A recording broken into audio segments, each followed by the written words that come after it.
Thank you for listening to Depictions Media Radio.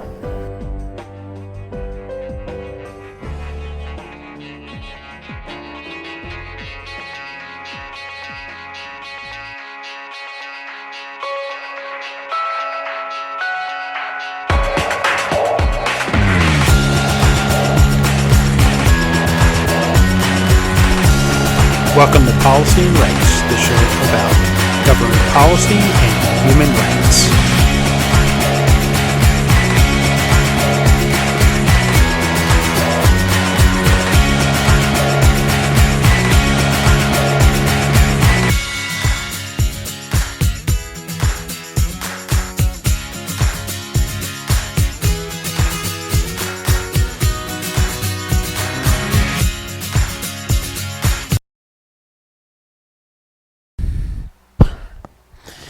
Welcome back to Policy and Rights here in Depictions Media Radio. I am your host, Michael Clarks, and March 24th marks the anniversary of the discovery of tuberculosis. Or, in other words, March 24th is Global TB Day. And the WHO wants to send a message out, and in this next segment with their press conference, they're actually going to have a expert come on and talk about tuberculosis and how TB can be ended. There are medications out there that can make it so that we don't have to worry about this particular disease anymore. It's something that is easily taken care of with the right medications. But that is the whole point, is getting these medications into the right hands, the right people, so that they can be given to those who are easily subjected to TB or exposed to TB, and to those who with those same conditions have contracted tuberculosis. So it would be a brighter world for some if tuberculosis was ended and they themselves were rid of TB. So that is one of the big things that we're going to hear in this next press conference. In Tanzania has confirmed known cases of Marburg virus, and so far 8 cases have been confirmed, including 5 deaths, with more than 160 contacts that have been identified and are being monitored even as we speak for this particular virus.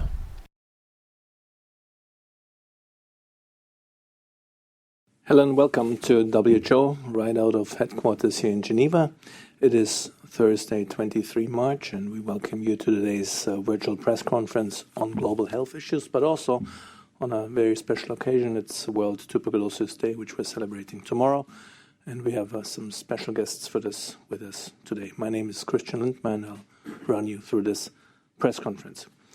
Now, we will not have interpretation today. Apologies for this, but let me go into the participants. Now, first and foremost, of course, we have Dr. Tedros Adhanom Ghebreyesus, WHO Director General. We have Dr. Maria Van Kerkhove, she's the technical lead on COVID-19. We have Dr. Abdirahman Mahmoud, Director ad interim for the Alert and Response Coordination with us here. I believe we also have Dr. Mike Ryan online, the Executive Director for WHO's Health Emergencies Program. And then we have 2 special guests here in the room with us. Dr. Teresa Kazaeva, she's the Assistant Director General ad interim for Universal Health Coverage, but she also leads the Global Tuberculosis Program at WHO.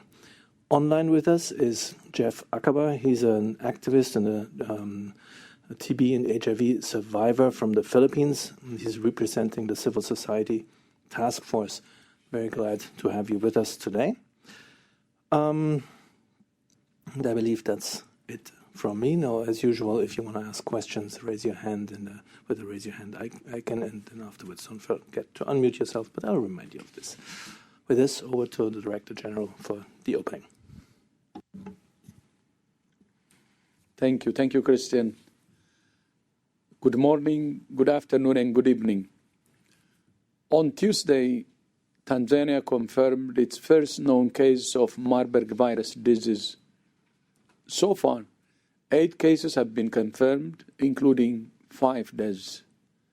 More than 160 contacts have been identified and are being monitored.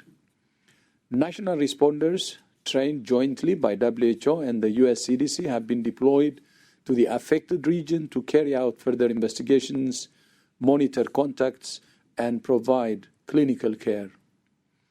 Tanzania was able to confirm the outbreak because the first samples were tested at a mobile lab that was set up as a result of work supported by WHO last year to prepare for outbreaks of viral hemorrhagic fever, including Ebola and Marburg. WHO has offered further support to the government of Tanzania. A month ago, Equatorial Guinea also reported an outbreak of Marburg virus disease. Since then, 8 additional laboratory-confirmed cases have been reported, bringing the total to 9 confirmed and 20 probable cases. WHO has deployed experts to Equatorial Guinea to support the government's response and to strengthen community engagement. Marburg belongs to the same family of viruses as Ebola, causes similar symptoms, transmits between humans the same way, and like Ebola, has a very high fatality ratio. While there are no approved vaccines or therapeutics for Marburg, WHO is leading an effort to evaluate candidate vaccines and therapeutics in the context of the outbreak. The developers are on board, the clinical trial protocols are ready, the experts and donors are ready, once the national government and the researchers give the green light. In the meantime, we're not defenseless. Careful contact tracing, isolation, and supportive care are powerful tools to prevent transmission and save lives. We continue to see misinformation on social media and in mainstream media about the pandemic accord that countries are now negotiating. As I said last week, the claim that the accord will cede power to WHO is quite simply false. It's fake news. Countries will decide what the accord says, and countries alone. And countries will implement the accord in line with their own national laws. No country will cede any sovereignty to WHO. I repeat, no country will cede any sovereignty to WHO. If any politician, business person, or anyone at all is confused about what the pandemic accord is and isn't, we would be more than happy to discuss it and explain it. Yesterday, the first UN Water Conference in 50 years began in New York. Around the world, 2 billion people lack safe drinking water, and almost half the world's population use sanitation services that leave human waste untreated. Half of all healthcare facilities globally lack water and soap or alcohol-based hand sanitizer. The consequences are deadly. Each year, at least 1.4 million people, many of them children, die from preventable causes linked to unsafe water and poor sanitation. Right now, for example, cholera is spreading in countries that have not had outbreaks in decades. Around the world, WHO and UNICEF work with governments and partners to improve access to water, sanitation, and hygiene. We're calling for stronger government leadership to drive change, for improved funding and financing, for investments in workforce and institutions, for better data and evidence to guide decisions, and for innovation and experimentation. The right to health means the right to safer water, sanitation, and hygiene. Tomorrow is World Tuberculosis Day. It marks the date 141 years ago, the 24th of March 1882, that the German scientist Robert Koch first presented his discovery of the bacterium that causes tuberculosis or TB. Since then, we have come a long way. We have tests, treatments, and a vaccine against TB that have saved countless lives. TB is a preventable, treatable, and curable disease. Since 2000, deaths from TB have dropped by nearly 40% globally, and more than 74 million people have received access to TB services. And yet, it still kills 1.6 million people each year and affects millions more, with enormous impacts on families and communities. The COVID-19 pandemic and conflicts in many countries have severely disrupted services to prevent, detect, and treat TB. As a result, WHO last year reported an increase in TB deaths for the first time in more than a decade. In 2015, the nations of the world committed to ending the global TB epidemic by 2030 in the Sustainable Development Goals. This September, world leaders will meet in New York for the second high-level meeting on TB. We believe that meeting should be a turning point in the fight against TB. If leaders make real and lasting commitments to invest in the response to TB.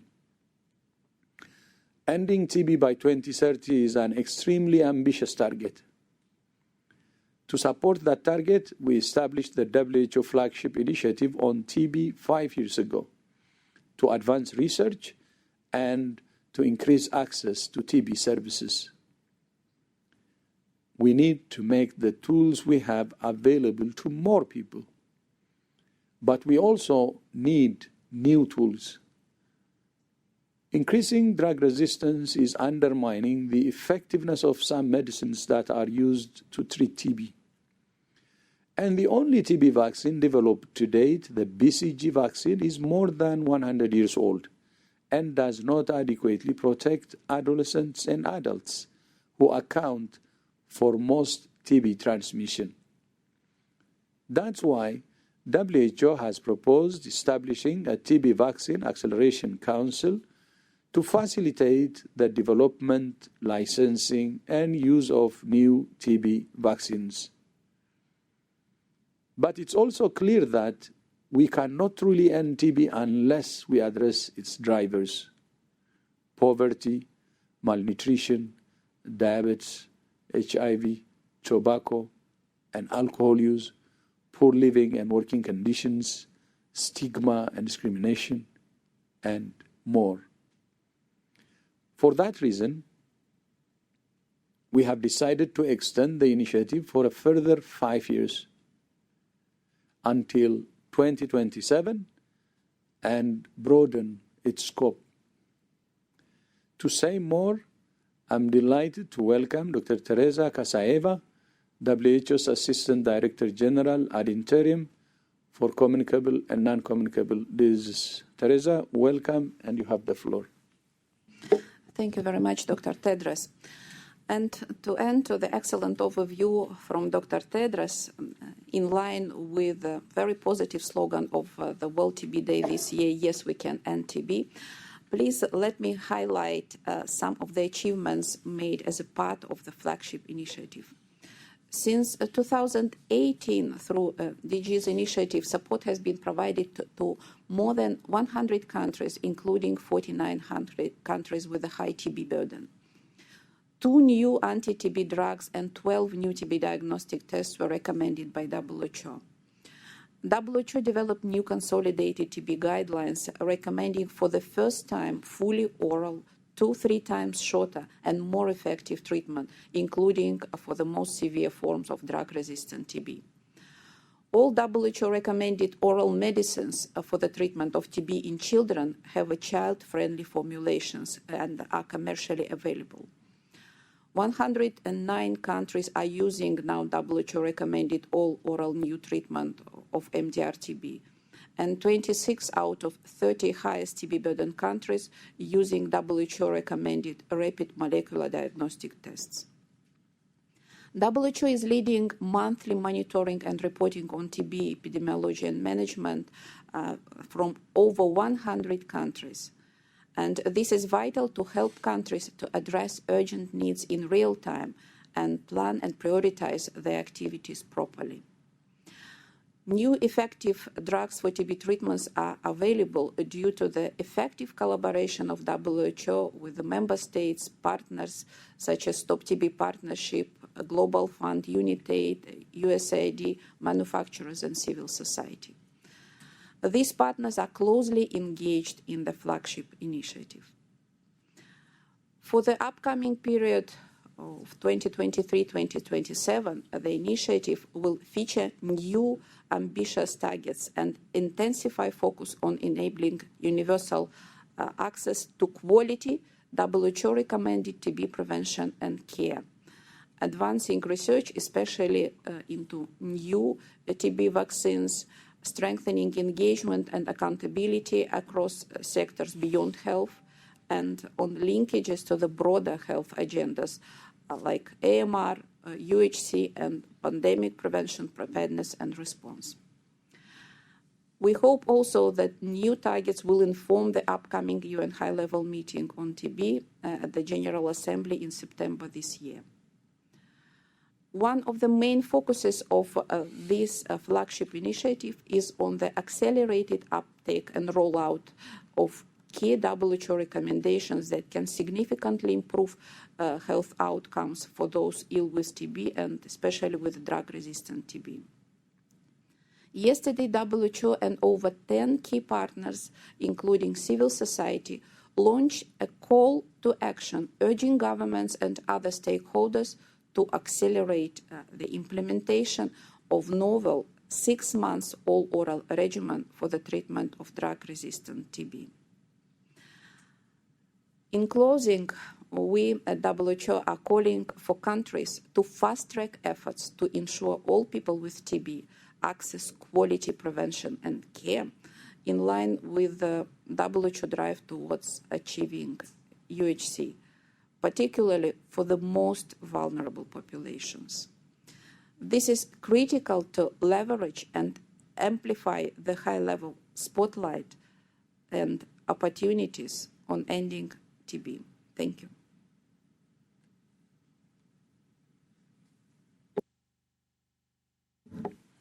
Thank you, Teresa. Ending TB is not a job for WHO alone, or governments alone, or health systems alone. It will take action and greater accountability from all governments, agencies, donors, researchers, the private sector, and civil society. The voices of people who live with TB are the most powerful and must be heard the loudest. So I'm delighted to welcome Jeff Achaba, a TB and HIV survivor from the Philippines and a member of WHO Civil Society Task Force. Jeff, thank you for joining us today, and you have the floor. Thank you so much, Dr. Tedros, for inviting me to today's press briefing and for the opportunity to speak on behalf of the Civil Society Task Force on TB, or CSTF. Good evening from Bangkok in Thailand. My name is Jeffrey Akaba, and I'm currently working as a Senior Program Officer with the PCASO, a regional civil society network based in Thailand, working on health, human rights, and social justice. I have also been a member of the CSTF since 2018, representing Western Pacific. I'm a gay man from the Philippines, and I have been living with HIV for 9 years now, and also I am a TB survivor. I'm proud to share that I'm currently enrolled under TB preventive therapy, and this is my third of 6 months now. This is important to underline as we stand behind the new call to action for a shorter and effective new regimen for all people with drug resistant TB or DRTB. For CSTF, it is the right of every individual that we benefit from the research and the development of new tools and treatment regimens. For too long, people with DRTB have struggled with painful injections, longer regimens, side effects, and catastrophic out of pocket costs.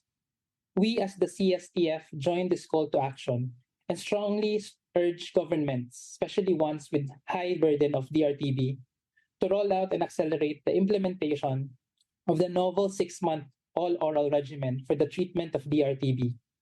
This has the potential to dramatically increase cure rates due to its high efficacy, allow broader access due to its lower cost, and improve quality of life, as this regimen is all oral and significantly shorter than the conventional treatment regimens.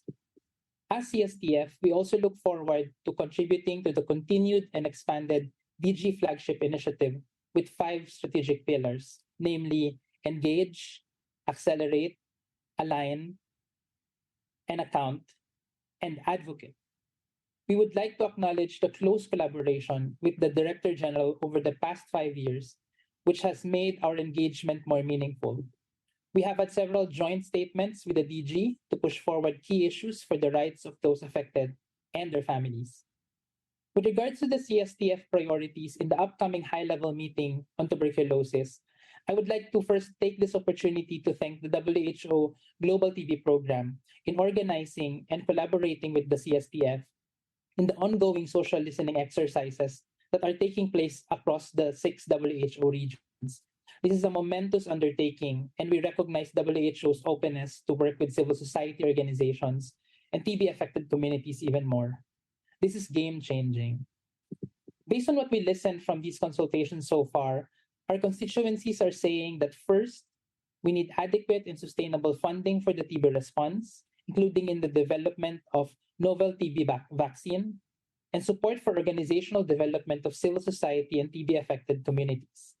Second, strengthen the implementation of the WHO multi-stakeholder accountability framework on TB as a vehicle for multi-sectoral action and accountability.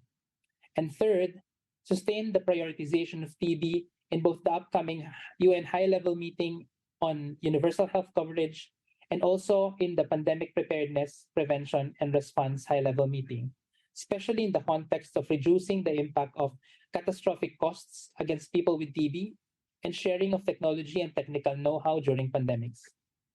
On behalf of CSTF, we look forward to an active participation during the multi-stakeholder hearings this May in New York and sustained engagement in advocacy with our respective governments and WHO leading to the high-level meeting on TB in September. Thank you so much. Thank you, Jeff, for your advocacy and commitment to fight against TB around the world. Thank you also for your kind words regarding our partnership, which is becoming more impactful. And I assure you that we will work with you, civil society, even more closely, because in the last 5 years, we have seen how important it is when we include you in our work, especially the guideline development for TB, which you have contributed greatly. Finally, today marks the first day of Ramadan. So for all Muslims, I wish you Ramadan Kareem. Christian, back to you. Thank you very much, Dr. Tedros. With this, we can now open the floor for questions. And again, to remind you, if you want to raise your hand with the raise your hand icon on the screen, and please unmute yourself when it's your turn. And the first question goes to Helen Branswell from Stat News. Helen, go ahead. Thanks very much, Christian. I wanted to ask about the Marburg outbreak in Equatorial Guinea. Is it WHO's sense that that government is taking this threat seriously enough? Is there enough testing being done there? Is there enough contact tracing being done there? And in his opening remarks, the Director General talked about clinical trials being ready to proceed for vaccines and drugs when the countries green light them. Is Equatorial Guinea indicating that it will be willing to conduct those trials? Thank you. Thank you very much, Helen. And this goes to Dr. Abdirach Mahmoud. He's Director for Alert and Response Coordination. Please go ahead, Abdi. Thanks, Helen.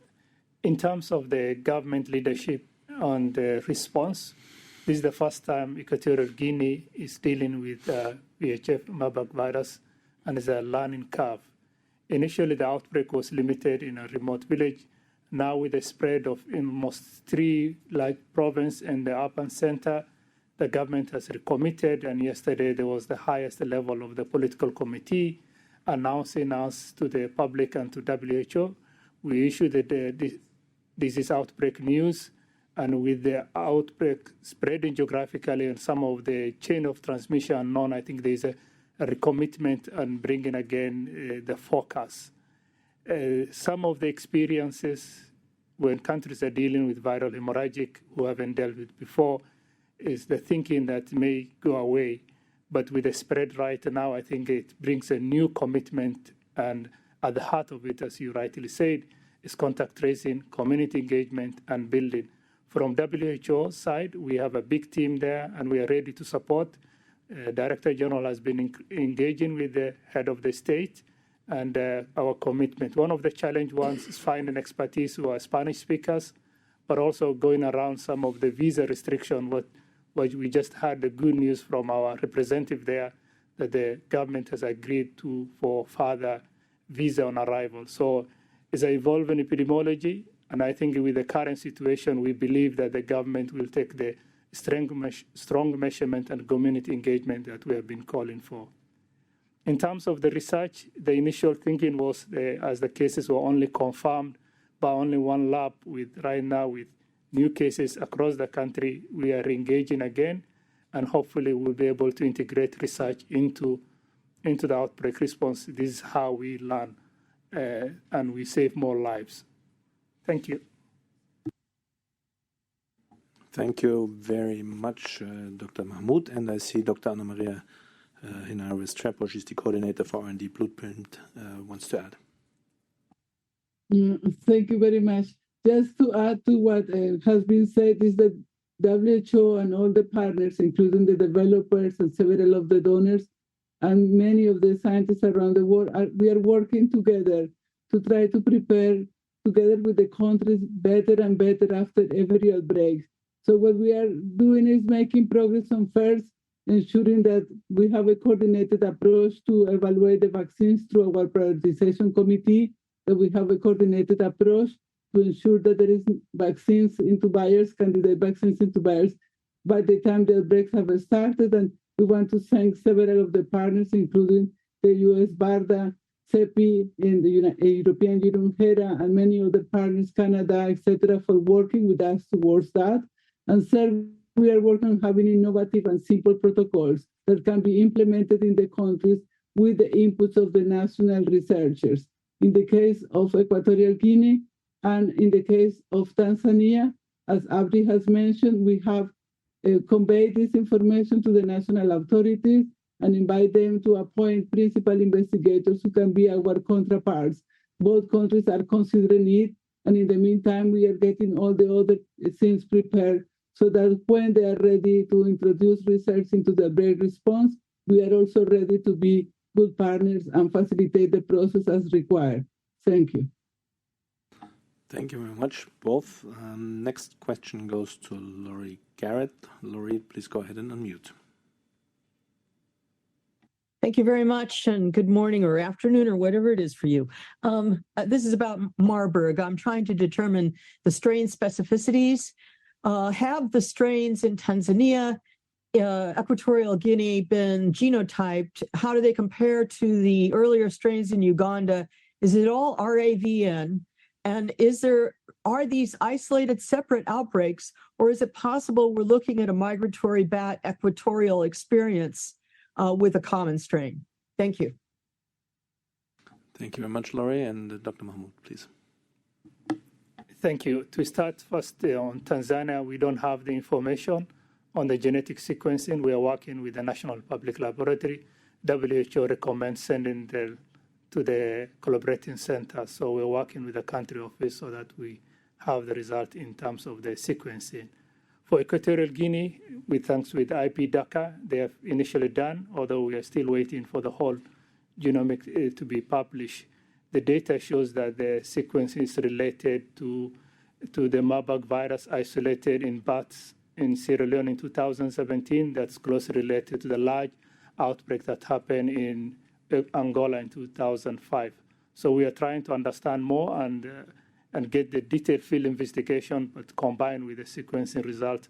But as the lessons we learned from COVID is sequencing plays a very, very important role, and that's it will help us in understanding both the therapeutic, the vaccine, but also understanding the virus and its virulence. So we're waiting for the samples from Tanzania and also for the other 8 samples that were detected so that to understand better, we're dealing with one single outbreak within Equatorial Guinea, what it's linked to Tanzania. Are these separate events within Equatorial Guinea? So more questions than answers, but as soon as we get, we'll share with you. Thank you very much, Dr. Mahmoud. The next question goes to Donato Mancini from DFT. Donato, please go ahead and unmute. Hi, good afternoon. Sorry if I sound like this. I lost my voice.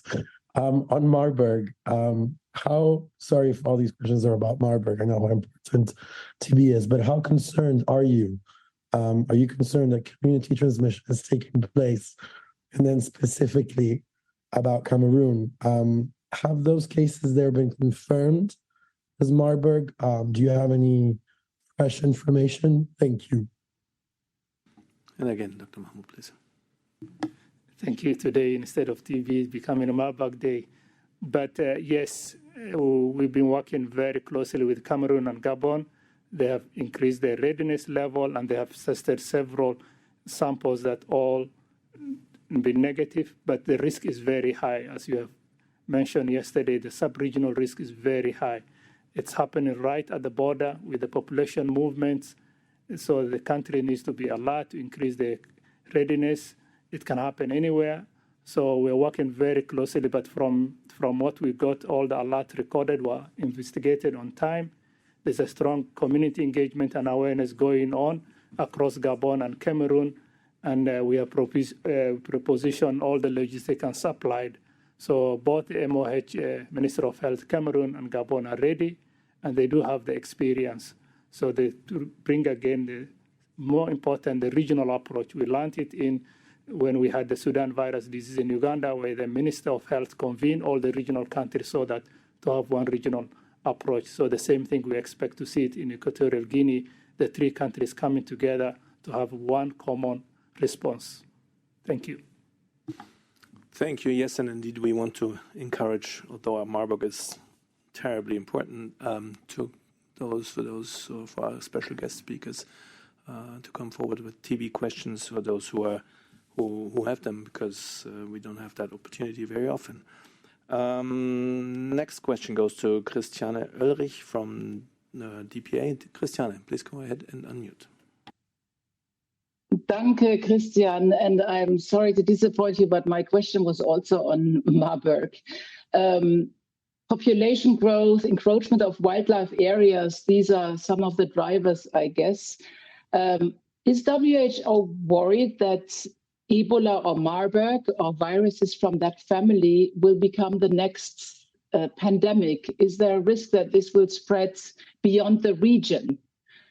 How worried are you, and what needs to be done against that? Thank you. Dr. Mahmoud. I will turn to my colleague Sylvie, who's leading the epidemic and pandemic. But indeed, as we have seen, Anna Maria, Marburg is top of our priority disease for research, as we don't have countermeasures approved. So I will turn to my colleague Sylvie and Anna Maria to add. So let me start with Dr. Sylvie Briand. She is Director for Epidemic and Pandemic Preparedness. Dr. Briand, please. Yeah, thank you very much for this question. I think this is why we try to have a very rapid response to this kind of event, when we have spillover from animal reservoir to human population. It starts with very localized outbreak, and this is why the contact tracing is so important to stop chain of transmission and protect the other members of the community or the family to be infected. So those diseases are transmissible by close contact. So it's easier probably to prevent further amplification of the disease by taking care of the patient first and then preventing further transmission by having contact tracing and isolating contact as soon as they show symptoms. So that we can prevent further amplification. But it requires a lot of effort. It requires a lot of communication with communities so that they really understand the risk and they can implement the preventive measure at their level first and foremost. And we need also to support them in doing so to avoid stigmatization, of course, and also to support them when they see their beloved one dying from this disease, unfortunately. So, but early response is really the most important thing until we have a countermeasure in place so that we can even provide more support to the communities. Having said that, if we are successful in this initial phase, we can prevent further spread of the disease within the same country, but also to neighboring countries. But again, it's an endeavor that requires the input and the collaboration of everyone, because this is at the very first stage of this outbreak that we can prevent further amplification. And over to you, Anna Maria, for more details on the countermeasure that can be developed. Thank you very much. Thank you, Sylvie. So I just want to first talk about an integrated approach that has been initiated by the scientific community globally, One Health, that is really important in the context of these filoviruses and these emerging infectious diseases. As you know, it's an integrated and unifying approach that has the disciplines across the board of science that will help us to prevent, predict, and detect if there are spillover events from animals to humans and between humans, as for the case of these diseases. So that is a critical part. The other critical part of the work that we are doing is on prioritizing these pathogens and these viral families and bacteria that have more possibilities of creating outbreaks and that spread and becomes public health emergencies of international concern and perhaps pandemics. So we are going through a global exercise currently, reviewing the evidence of 25 viral families with 25 group of experts and one group working on bacterial diseases and another one working on the disease X or the pathogen X. And that from those working groups and those discussions, then we look into the lack or the availability or the pipeline of medical countermeasures to prevent these spillover events, to prevent the transmission between humans, or to protect or treat people who have been infected. And that's a work that we have started since 2015 on the basis of a resolution of the World Health Assembly. Thank you. Thank you very much for all of you. Now, it seems like TB-related journalists are a bit shy today, so I have one question here in writing. How optimistic is WHO about developing a TB vaccine? Are there good candidate vaccines right now, and when will we have one? Or what should be done to accelerate the progress toward one? And I guess we'll start with we'll have Dr. Kasaiwa for that. Yes, thank you very much for the question. And we may think that absence of questions means that our awareness campaign at WHO is going well. So indeed, we're very optimistic about having new vaccines, effective TB vaccines soon, because we have some reasons for this. First of all, there are about 16 vaccines candidates in the pipeline, and at least one of the vaccine at the stage 3 clinical trials showing efficacy at least 50%. So it means that if it will go right way, so quite soon we may have a new effective TB vaccines. Furthermore, we've heard some positive news from companies working with mRNA-based vaccines like BioNTech, that they've been one vaccine identified, and the phase 1 trials will start quite soon. And so we, as WHO, we've created, Dr. Tedros highlighted this, a new platform that can help us to bring all the partners. We see growing interest, and this is the right momentum, building on the experience with the COVID-19 to strengthen collaboration and share responsibility, increase investments in the vaccines development. So that's why we're quite serious, and we'll work hard on pushing forward this agenda. Thank you. Thank you very much, Dr. Kasaga. Next question goes to Jeremy Lonch from RFE. Jeremy, please go ahead and unmute. Yes, thank you. Mine is on TB also. I'd like to have a word, maybe if you can explain a bit more, what are the main drivers of the drug-resistant TB? Is it the same thing for any other drug-resistant disease, or is it something specific here? And if you can comment on the recent move by India. I heard that Médecins Sans Frontières is welcoming the Indian Patents Office rejection of Johnson & Johnson attempt to extend a monopoly on life-saving TB drug. I would like to know if you consider this thing a positive sign also. Thank you. Thank you very much. And Dr. Kasaga, please. Yes, good. Indeed, multi-drug resistant tuberculosis is one of the major contributors into the AMR agenda, and the reasons for the development of drug resistant are the same as for any the resistance for the antibiotics. Of course, first of all, improper use of antibiotics and not completion of the treatment of the patient, and also the pipeline was for many years very poor, and the resistance is developing for the drugs for time. And now we have at least 3 new effective drugs, and we are trying to guide countries carefully, manage and give these drugs following all WHO recommendations, and also proper diagnosis is becoming key before putting patients on treatments. That's why we are encouraging to provide access to all TB patients for the proper diagnostics first, using rapid molecular diagnostic tests. In terms of news from India, we are considering them as a positive news. As you know, Janssen Pharmaceutica has a monopoly over bedaquiline, one of the most effective drug for the treatment of drug-resistant TB. And this monopoly will continue until July 2023.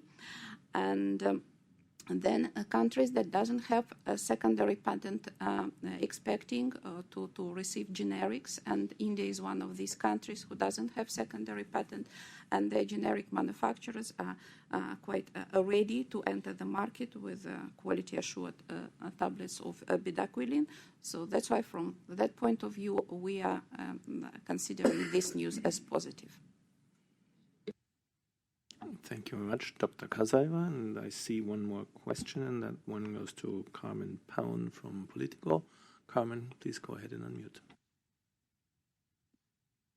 Thank you so much, Christian. I apologize, but my question is also regarding Marburg. I just wanted to clarify on the statement that the WHO is prepared to help with research in Equatorial Guinea and Tanzania.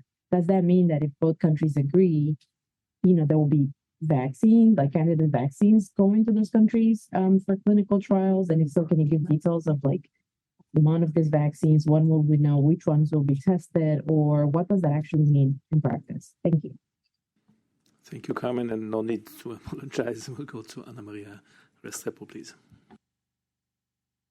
Thank you for the question. So let me explain a little bit more, and thank you for the opportunity to do so.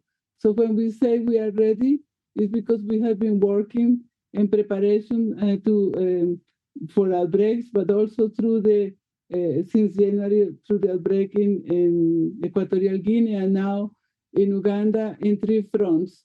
The first front is a very strong and good collaboration with all the researchers and the developers working for Marburg vaccines and therapeutics under a consortium called MARBAC. And we publish in 2 peer-reviewed journals the protocol, but also the willingness to collaborate of this community. Second, because we have prepared the protocols with the SOPs and have the discussions and the debates about what is the best way to advance what we know about these vaccines. And third, because with several donors, and I mentioned some in my intervention, we have been working towards enhancing the availability of candidate vaccine doses so that we can deploy them. So we have a consultation about 10 days ago, and the information is available in our website. But briefly, just to say that from the Sabin Chat Marburg vaccine, there are about 750 doses available, perhaps a bit more, and they have a bulk of 8,000 doses. This is all in our website. The Ayavi Marburg vaccine, they are running good manufacturing practices, good manufacturing production runs, and that will be available a bit later this year. From the public health vaccines, we also have a RBSV vaccine, a platform vaccine. They have several hundred doses frozen that are GMP available in 1-dose vials. From the auto emergent, that is also a BSV vaccine, they have 4,000 doses in vials available.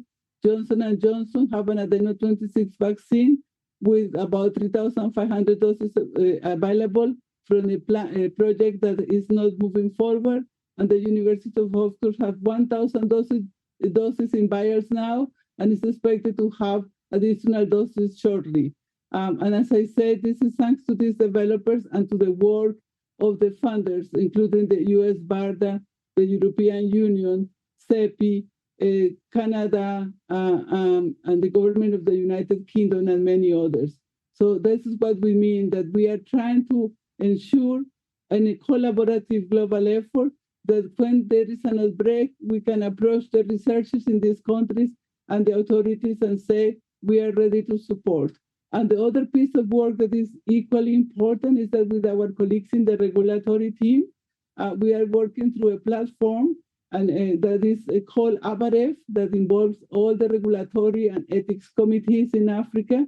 And it's our intention in the months to come to ensure that all these generic core protocols are reviewed scientifically by the experts in these regulatory authorities in the affected countries and pre-approved, so that shortens the time between the declaration of the outbreak and the authorization to initiate the trial. So we are all learning, and we are trying to every time be more effective and faster. Thank you. Thank you very much, Dr. Restrepo. And with this, we've come to the end of our list here.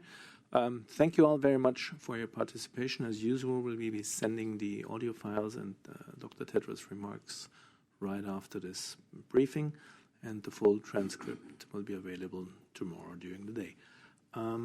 If you have any follow-up questions, please don't hesitate to write to us to mediainquiries@who.int. And with this, over to Dr. Tedros. Thank you, Christian. Thank you to all members of the press for joining us today. And I wish Muslim friends and the Muslim family Ramadan Mubarak, and see you next time.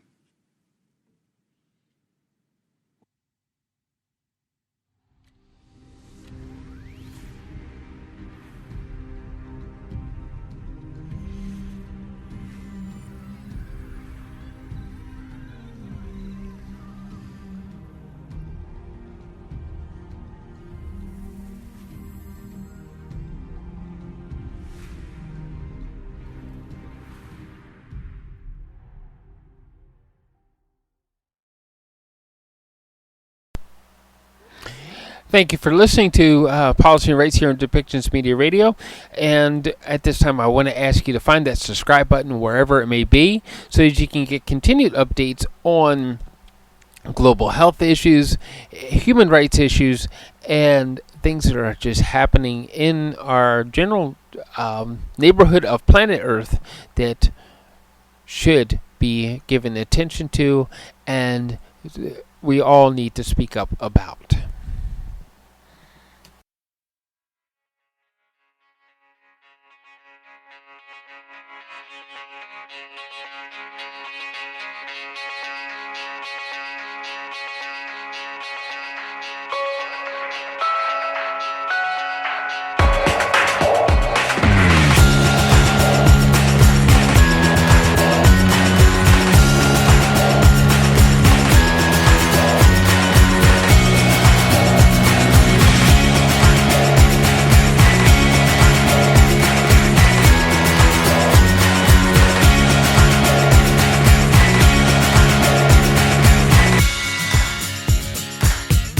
This show has been produced by Depictions Media. Please contact us at depictions.media for more information.